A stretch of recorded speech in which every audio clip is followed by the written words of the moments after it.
Man claims Jesus told him to cause fatal crash to save infant son. In Kentucky of the United States of America, on January 9th, 2021, a Kentucky man with his infant son in his lap caused a fatal head-on collision while allegedly under the influence of alcohol. The police said the 30-year-old driver, Jesse Brown, reported that he heard Jesus tell him to steer into oncoming traffic if he wanted to save his infant son, Dalton.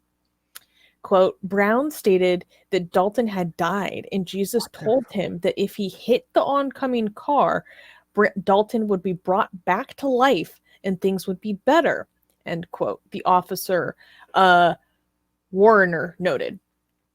But according to police, the baby was not dead, or had not died. The preliminary investigation notes that Brown was holding his infant 7-month-old son while driving. After his truck crossed into oncoming traffic and caused a head-on collision, the driver of the other vehicle was pronounced dead at the scene of the wreck. Okay, so the baby was not dead, but somebody else died? Yeah, so the baby was not dead for whatever reason. This man who was allegedly on the influence of something, allegedly alcohol. Well, this doesn't really sound like alcohol. I don't know.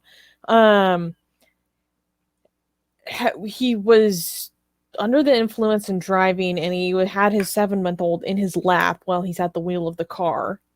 And for some reason, he believed his son was dead, and he heard voices that he claims was Jesus telling him that if his son that was not dead was, if they hit a car, then this child would be brought back to life. And that Jesus told him to do this. And the driver of the car that he hit was killed. Okay. I do want to address secular Proton's comment saying I wouldn't blame religion completely. He might be just insane, might have happened with or without religion. All right, but I have to give my speech here every time something like this happens. Okay, religion is often not. Whenever something bad happens and religion is involved, religion is often not the only factor. Okay. And it's a contributing factor, and it's not the only factor, okay? But it's almost always a negative factor, okay? So you have real estate issues. It's already a problem without religion. You add religion to it, becomes a bigger problem. You have, land disputes. You add religion, it's already a problem without religion. You have war. You're going to have war. You're going to have greed. You're going to have political differences. You're going to have tribalism. You're going to have ethnic differences. You're going to have discrimination. All of this happens with and without religion.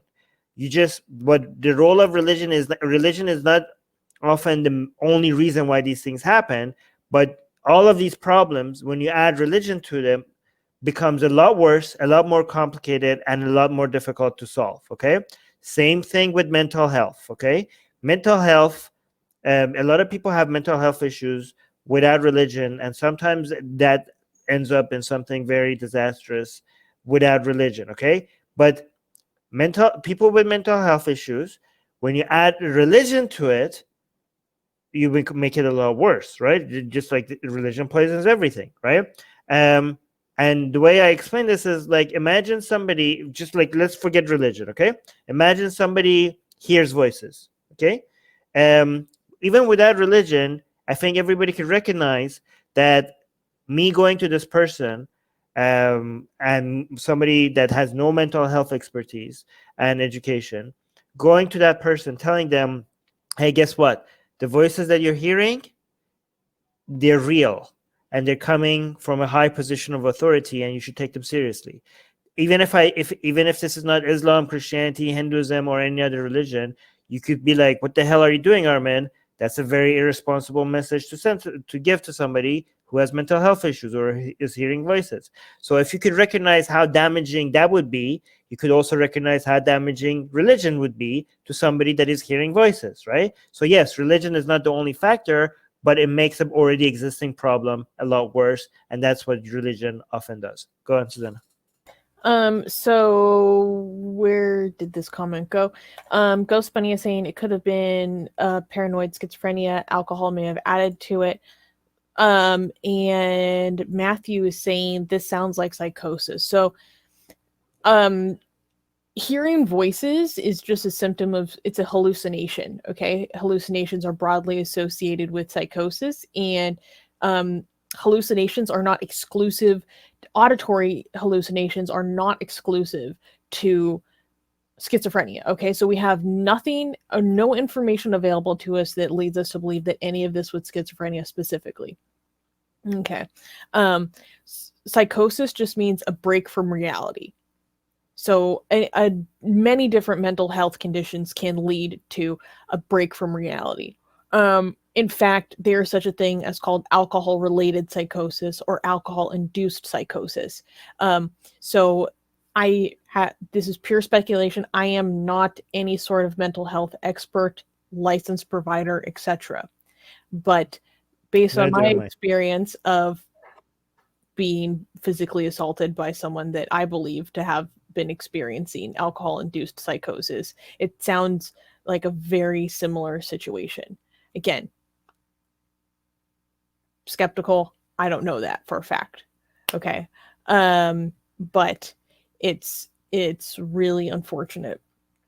And someone was saying that, where did the comment go? That they might be using the Jesus card to try to say that it would like get a lighter sentence. I don't know. In this situation, I don't think that this would really lead you to have a lighter sentence. Like, usually people make appeals to religion to get a lighter sentence in terms of saying like, oh, I'm a follower of Christ. You know, look at the record I have at my church or whatever. They use it to try to bolster their pattern of behavior or their character over time. That given inordinate clout towards validating your character over time. But in terms of like, oh, I just heard Jesus, I've never heard of that being used to soften the penalties that someone has to face for something like this, especially a deadly collision that involves substance abuse.